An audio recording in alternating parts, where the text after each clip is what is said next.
Hello, fellow investors, and welcome to another episode of Ritter On Real Estate, where we teach you how to passively invest like a pro.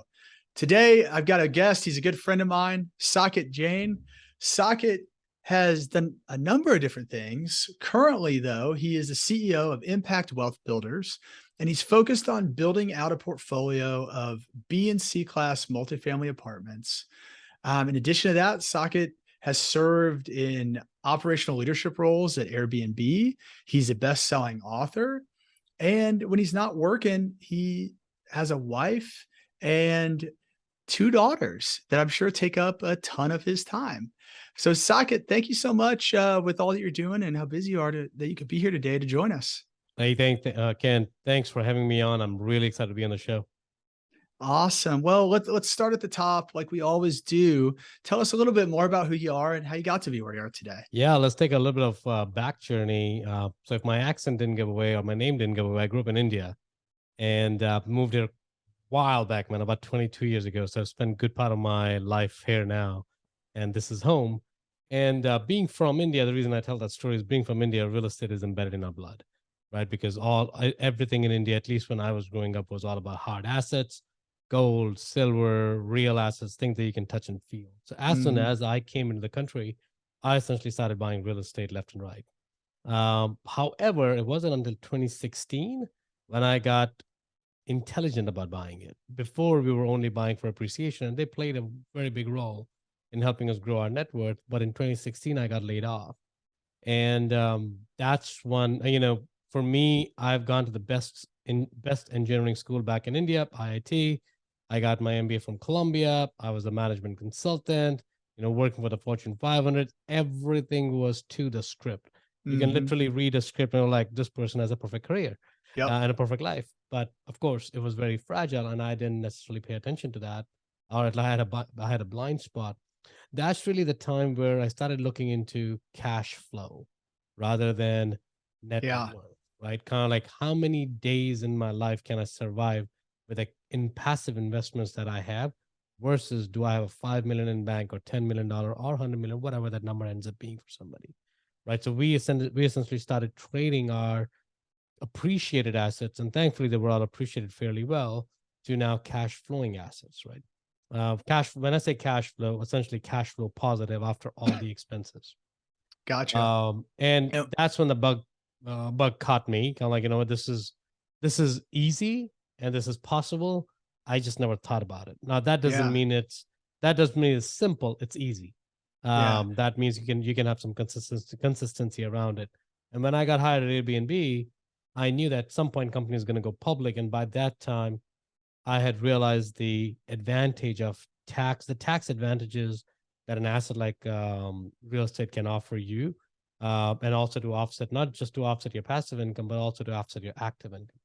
So we kind of rearranged our entire life around it, and long and behold, Airbnb did go public. And I was ready this time with my tax saving mechanism using real estate. And then we started moving into more of multifamily because, with the scale that we needed to have our single families, it would have taken me years. And the amount of effort to acquire one home is almost similar to acquiring a 100-unit building. I know it sounds unrealistic right now because it did to me, but it's actually true. The amount of loan paperwork I had to submit to buy one single family home versus the effort I have to buy to close 100 plus unit, I feel like it's less painful. Yeah, that's absolutely right. Right. I mean, you're given way more personal information to buy that single family home than you are to buy that. And you're taking a lot more risk, right? Because everything is recourse loan, which essentially means you're personally signing on every single thing. So if you were not being able to pay a loan, they can come after everything you have. Yeah. Hey, I wanted to loop back to something that you said. You mentioned this idea of trading your appreciating assets for cash flowing assets. Right. What type of assets were you in that you were calling appreciating assets? And then what were you trading those out for as cash flowing assets? So both. So when I say both, multiple types of assets, stocks, right? Because we were invested heavily in stocks as well. So like, we started taking that money out and redeploying that into cash flowing real estate. Also the condos, we had townhomes, we had single family homes. They were all with the intention of in 10 years, they're going to give us a lot of money, but not necessarily thinking about how we're going to cover for it. So Mhm. while we were holding, they were essentially a liability, not an asset, right? Yeah. So we were not trying liabilities. Thankfully, those liabilities were appreciated a lot. So we were able to cash out on that. But those liabilities we traded for assets. We were still in the single family realm, which was Yep. townhome condos. We Yep. never went above like a duplex. Duplex was the Gotcha. best we did in terms of those assets.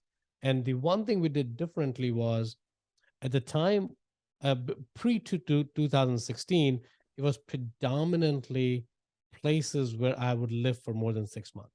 Right? If I'm going to stay somewhere for more than 6 months, I'll just buy a house, Mhm. investment property somewhere or somewhere around there. So it was So as about you moved because around, you were buying we were buying houses. houses across the state. Yep. What happened was I was self managing all of them because I Mhm. had not I didn't trust anybody else to manage the property better than me. Now that was a fallacy. I was proven wrong very quickly, but I was also treating them my time, right? I was constantly on the phone call, getting Yep. repairs done, but I felt it was fine. That's the only way to do it. But in 2016, when the layoff happened, that's really when I started thinking about how are people doing differently than me. And I started thinking about live where you want to live, but invest where it makes sense. So Yeah. we started going outside of the horizon. We started looking at the markets, which made sense.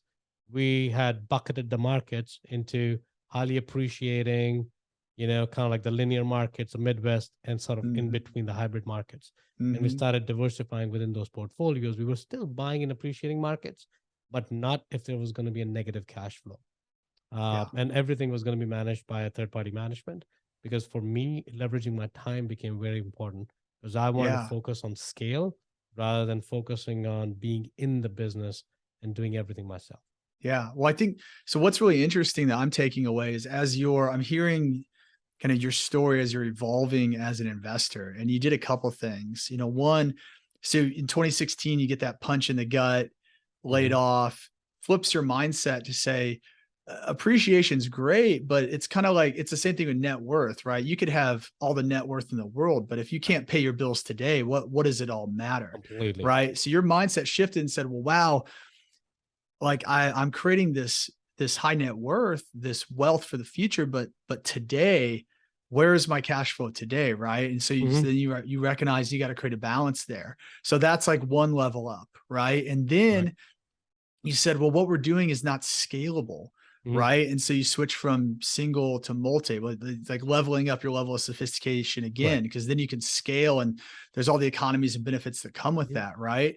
But for then your mindset of management, right? Where this idea of I'm going to manage it all myself, again, not Correct. scalable, not realistic. Hmm. You're able to give some control, then get a professional manager in there, which again allows you to scale and allows you to just quit trading your time. So you're leveling Right. up again. And then the other thing I heard was you're not buying assets that aren't cash flowing, right? So meaning you were buying assets that would, while appreciating, you were having to supplement, pay the mortgage, Correct. Correct. right? But you're now only buying assets that are self-sustaining. So now you have this portfolio of scalable assets, hard assets that are being managed by somebody else. And Mhm. this portfolio is also self-sustaining in that not Very only much. is it paying its own mortgage and its own expenses, but it's probably kicking off cash flow to you too, and then supplementing your lifestyle. So there's like Yeah. all these ways as you went through that journey, like 4 ways I just called out where you're like leveling up the type of investing that you're doing and the sophistication to where you grew in that time. I think you said it. You said it exactly right in a much better way than I would have. Kind of like, what you're basically every time you do something, you reach a ceiling and you Hmm. have to break off of that ceiling. Yep. It's a choice that you personally can make. You want to stay comfortable with that ceiling because of the limited beliefs you may have, Yeah. or you watch somebody like you, Kent, who has been doing it, who's been several years ahead of me. Like, what is Ken doing differently? Let me go learn from Ken and come back and either partner with him or copy him. And Yeah. Ken has no IP on this thing because he's not the only one doing it, right? There's Yeah. so many other successful people we're Yeah. basically just replicating what has worked for someone else. This is the beauty of real estate. What I always tell is I am not inventing another Google, another Amazon, another Yahoo, another Airbnb, right? That's Right. not our goal. Our goal is to do what makes sense in the Right. best risk averse way we can, That's right? right. Not there's going to be some amount of risk because of the nature of the business, That's But we're right. not saying that most of the Airbnbs or wannabe Airbnbs have failed. Yeah. We're saying is we're going to do the most boring thing in life, which is buying an Right. apartment building. Right. And we'll just do what makes sense and rinse and repeat, keep repeating it. If you And I do it think that's right, so it would work. important. Yeah, I think that's so important for people to understand because we talk a lot about focusing on risk adjusted return, Mhm. right? And to me, you think about the risk adjusted return on multifamily because you said we're not reinventing the wheel, we're Mhm. not doing anything crazy, we're doing about the most vanilla, like white bread I would say thing so. you Yeah. can do is you're buying cash real estate that's already cash flowing Mhm. and many times has been cash flowing for 30 or 40 years Correct. already, and you're going to help it make a little bit more money, right? Correct. But you're not over Correct. leveraging, you're not taking on No. all this risk, right? So the risk adjusted return is strong. Conversely, you compare that against like you said, maybe a startup, right? The Mhm. next Airbnb, the next Google, the next Yeah. whoever, right? There's a chance that that goes a million X, but the chance that that goes to zero It's much higher. is like Yeah. Yeah. 99.999%, Yeah. right? And Yeah. so Yeah. again, it may on paper look like a higher potential return, but Mhm. when you factor in the risk, and when I say risk, I mean like what's the probability that return is actually Correct. realized, right? It's a much different equation. And so like that's how I think about these things. It's like, what's the likelihood I'm gonna get the return that I'm being Mhm. told I'm gonna get? You know, and to me, Yeah. that's that risk that I try And I to think the key judge. word that I would say is I think you used the word, interestingly enough, the word likelihood, right? Because Mhm. there's no guarantees anywhere. We're basically saying is where is the probability of it not achieving falls? Right. If it's low, then you kind of compare that. Now with stock market, yes, over the last several years it has only gone up. Mhm. And nobody would have expected the stock market to go down. If you asked 2 years ago, like, no, stock market only goes up. Right. Right. But we have seen that, like you have seen it, I've seen it, Yeah. 2008, the 2000s, where whatever goes up will come down, right? Yeah. But you just got to make sure that are you able to sustain the downward That's trend? right. And that's the beauty of cash flowing assets, like a real estate, like a multifamily, where That's right. you just hold it long enough, right? The worst case is you just hold it long enough, but there's only the only way you can hold it long enough is because it's paying for itself through the cash Yeah. flow that's being generated. And if you're able to Yeah. hold it long enough, it's going to come back. It's a cycle, right? We all know that. That's right. And I really appreciate, I mean, you're a smart guy, Saket. I'm really appreciating this conversation because if you're thinking about it the right way, you think about, okay, you know, the stock market, you've got to be able to hold on for decades, right? Hmm. Because like look from 2000 to 2010, returns on the stock market, it's like a Right. big donut, Right. right? And then you look at 10 to 20, things were fantastic, Insane. Yeah. right? But you got to look at you got to be able to hold on like for this Hmm. decade. And so if you're diversified well and you have a cash producing asset, well, when is the time to buy? When prices are low, Hmm. right? I mean, there's going to be, I don't know if we're at the bottom of the stock market yet, probably not, but we're way the hell down there. And like, you know, we're probably Correct. getting close. Correct. If you've got Correct. assets over here that even in a downturn are producing cash flow, then you Mhm. can deploy that to buy deals across other asset classes. Like then you've Yeah. got this virtuous cycle, right? But if everything is in the stock market and it's all down, Hmm. then when the buying opportunities are there, well, you're over here licking your wounds and you have no cash to take advantage of any of that, Hmm. right? Because everything's It's down. It's kind of like that's amazing you where a lot say of that, people right? are. I'm sure you have heard the term. You have heard the phrases from your investors that, oh, real estate is so illiquid, Yeah. right? So, and I always tell my investors, you're right. When have you taken the money out of stock market when the stock market was high? Ever, Right. Right. ever.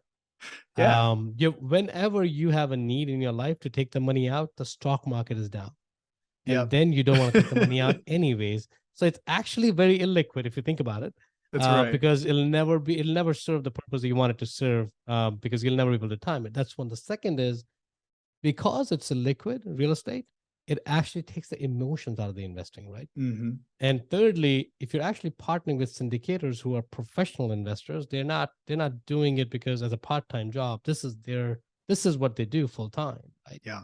You're basically asking them to make an objective decisions on the entire investor community behalf, not just one person's emotion.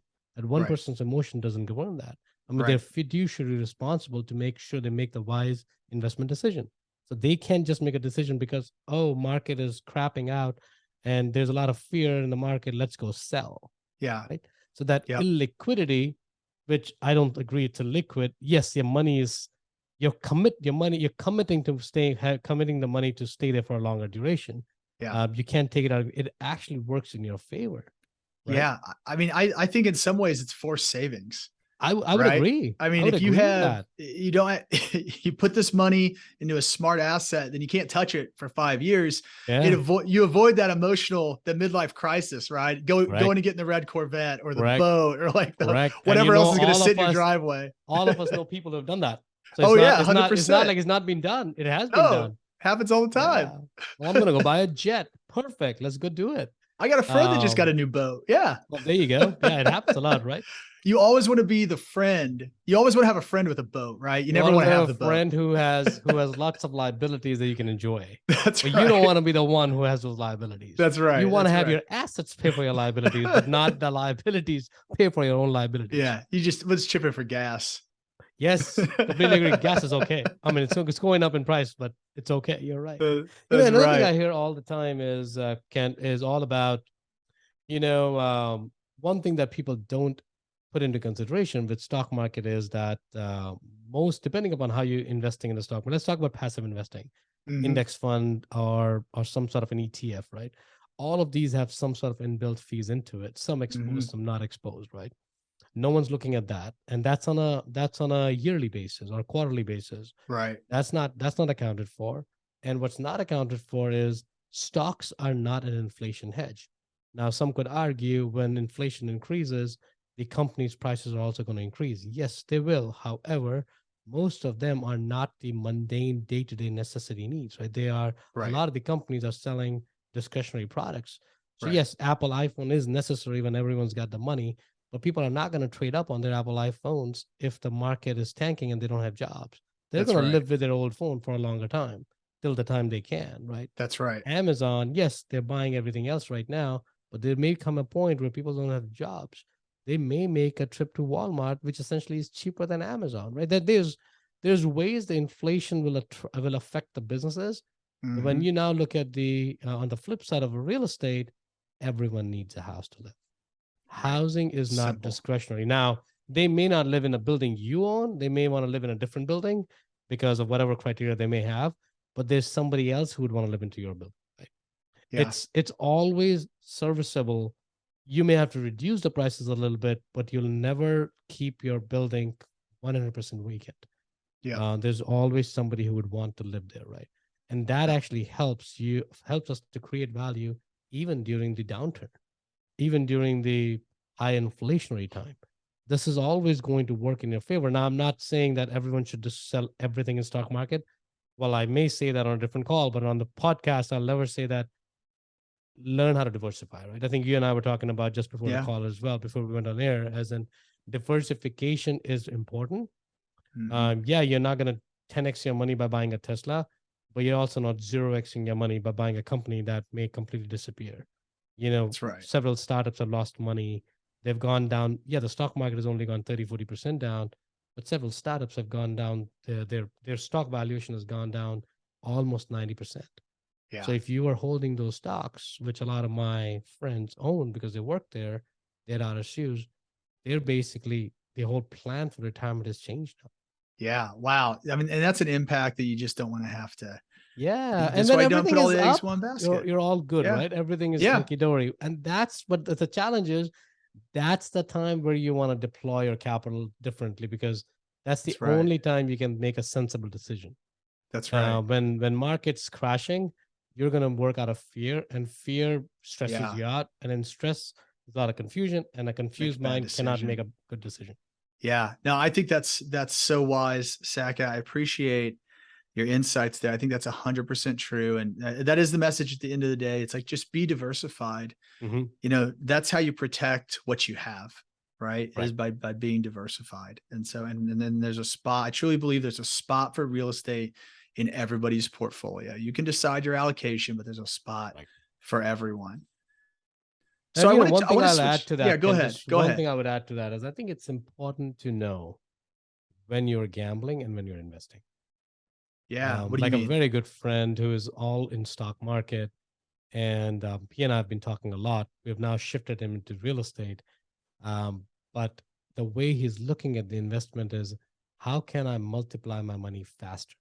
Without necessarily looking at the risk profiles. So his first deal, he's looking into a major value add where the entire property is going to be gutted internally from the inside. Yeah, which has a 3-year turnaround cycle.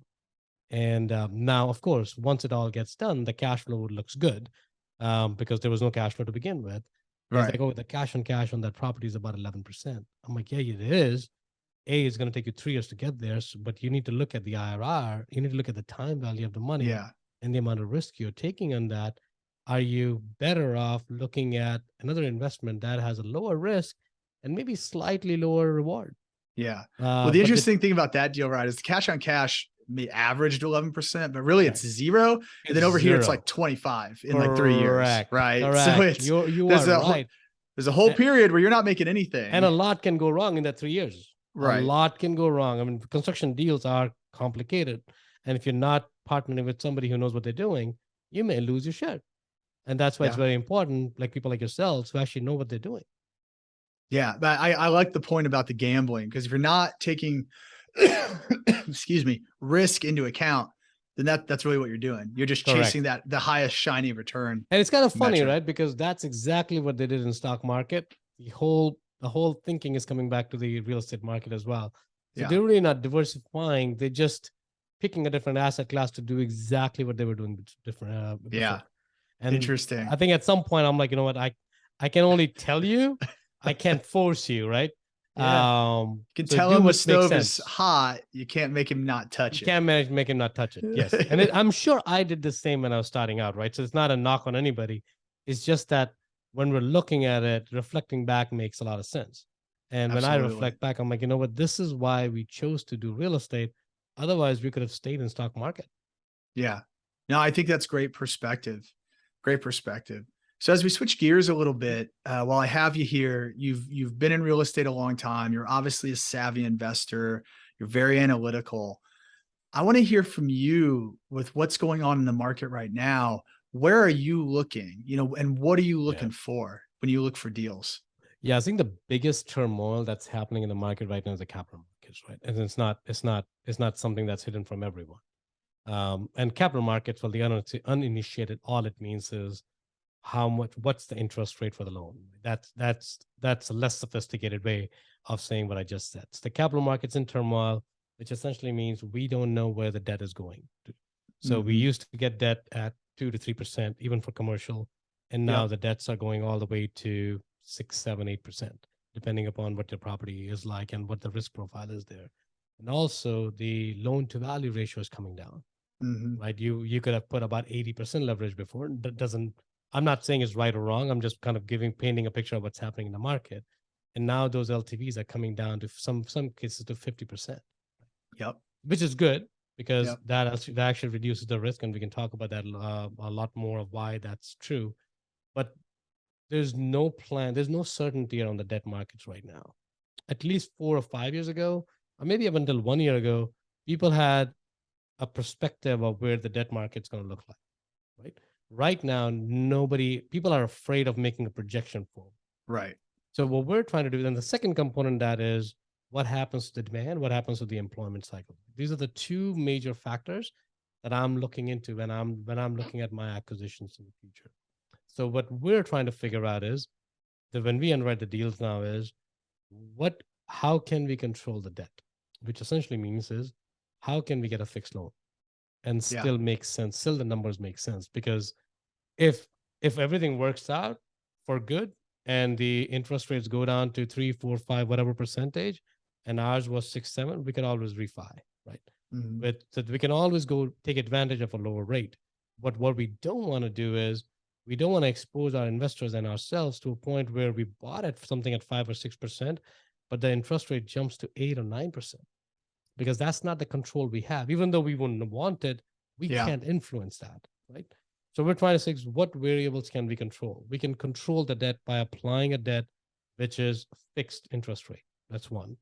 Second, what we're trying to do is how can we reduce the leverage on the property?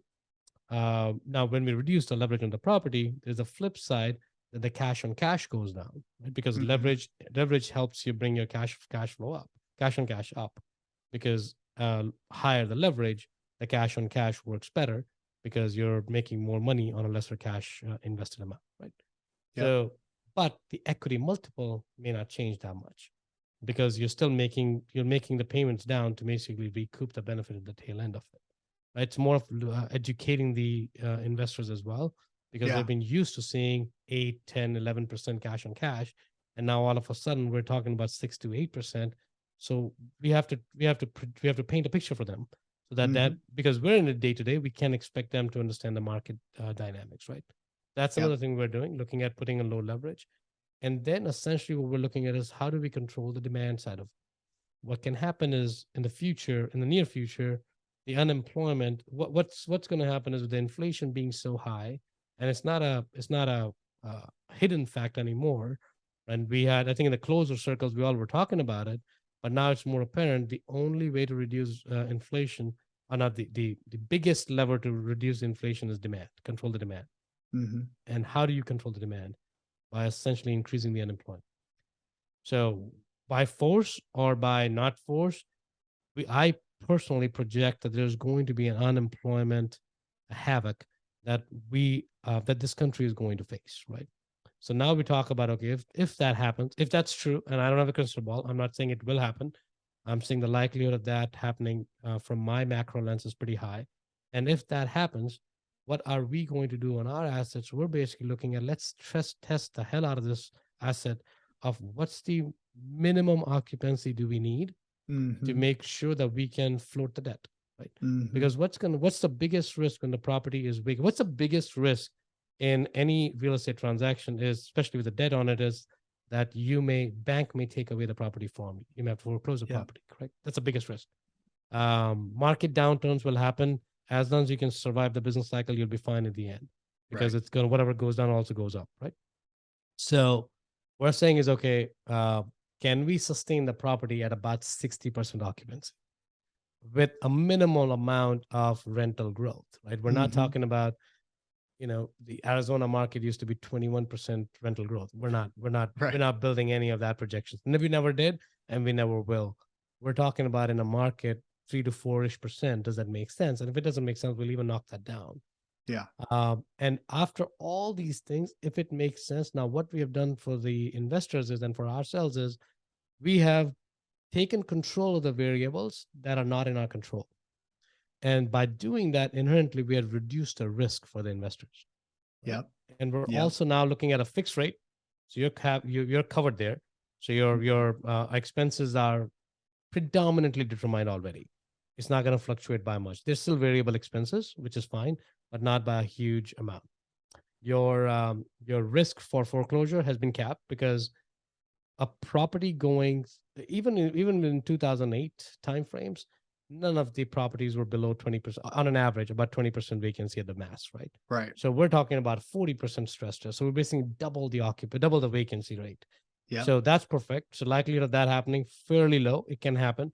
We have some cushion to build in to sort of sustain that. And then we're always looking at making sure that we're buying in the markets that have potential growth. Now, the trend of everyone moving to southern belt is not changing anytime soon. So there's definitely going to be a population explosion there, maybe at a slower rate than 2020 or 21. But it's still going to be there, especially with work from anywhere.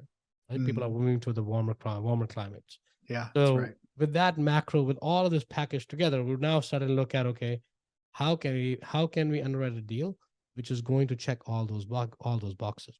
To answer your question is, where am I looking? I'm actually looking at everything in Southern Belts.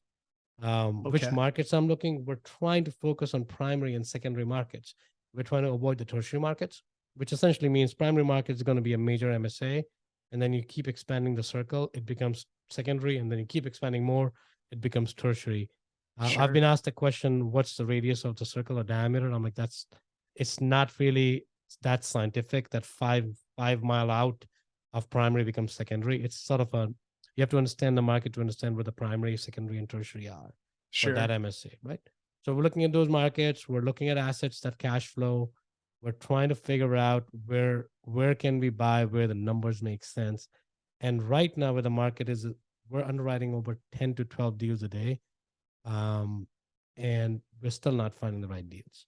So Yeah. we have slowed down our acquisition and making sure that it makes sense. We're never the company where we're acquired to just check the box that we've acquired.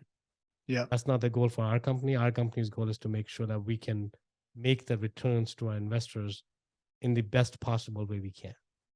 Gotcha. So you feel this, the demographic shift to the Southeast still stays strong. You're going I think after so. demand down there, and you're looking at markets. Now, do you have a cash on cash expectation that Yeah, you're we looking try to for? hit, Is there we try to something rate that you're, about 6 to 8%. I yeah, think it's becoming more and more closer to 6 on an yeah, average, right? Some assets are going to flow, give you higher cash on cash up front. Some are not, depending upon is it a value add versus a class A and all that stuff, right? So we have to yeah, account for all of that. Now we're also looking at class A at this point, because we don't know where the construction costs are going to be in the mhm, future. So we're also trying to hedge our bets onto that and saying, does class A make sense, especially with the cap rates of A, B, and C being so close? In at least in the markets that we're in, we're trying to say the cash, yeah. will that make a lot more sense? And what are you hearing from investors and feedback on, the shift to class A, for example, something where, folks are used to value add deals and you're saying, no, actually we should focus on something newer, nicer. What is that explanation to the investors, and how are investors responding to that? Yes, I think it's more about, we have, the way I have that conversation is really about the risks for both the assets, right? Because while we understand BC, people like you and I can, we understand A, B, C, D, whatever these asset classes, what the risks are and where the rewards are. I think what I do is I basically lay it out for them.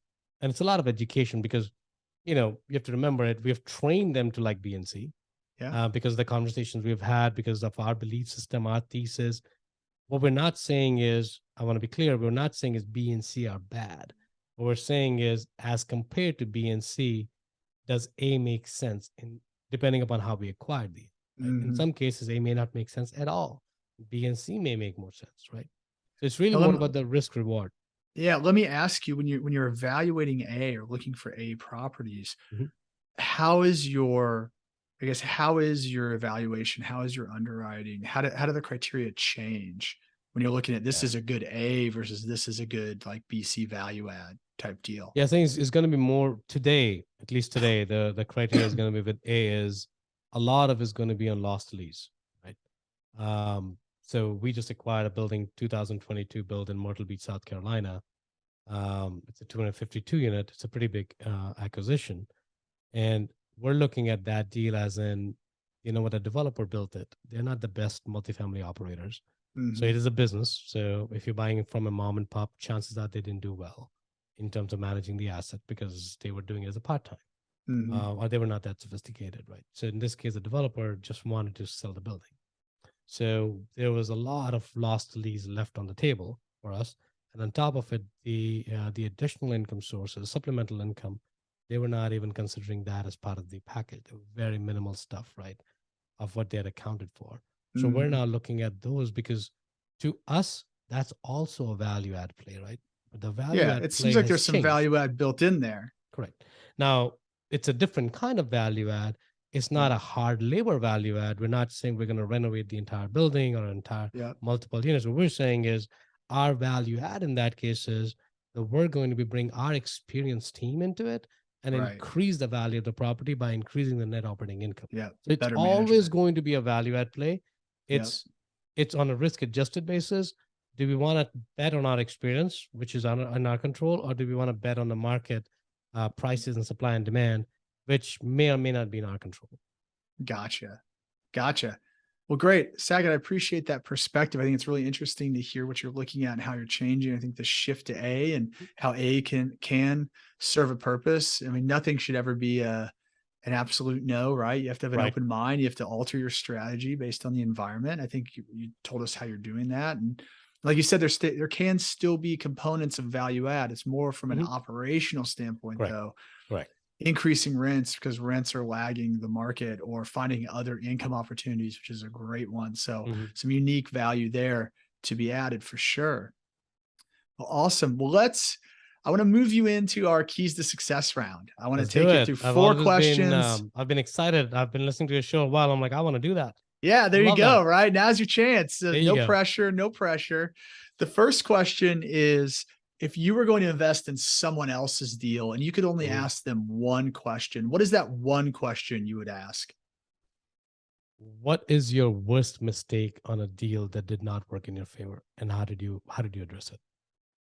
Yeah, that's a good one. You always learn more from the mistakes. And if somebody comes back and says you've never made a mistake, I'll never invest with them. Yeah. Because it's impossible. If you've been It's doing this long impossible. enough, Yeah. you've made some We mistakes made for some sure. mistakes. For I think sure. it's also in the moments of adversities, people's true colors show up, right? That's It's right. how they dealt with it, because mistake is going to happen. It's your acumen, your business savviness comes across how you handle that adversity. Yeah, that's And if absolutely you're right. okay being sharing that in a way that shows your humility and your openness, at least I'll have our next conversation. But the door is going to be Mhm. very closed if they say that we've never made a mistake. Yeah, right on. And I have heard that answer. It's Have you? interestingly enough, I have. Yeah, it's kind of interesting. Like, Well, oh, we that's never an make a easy mistake. We conversation then. always beat our projections. We have never missed a mark. Like, maybe you only did one deal.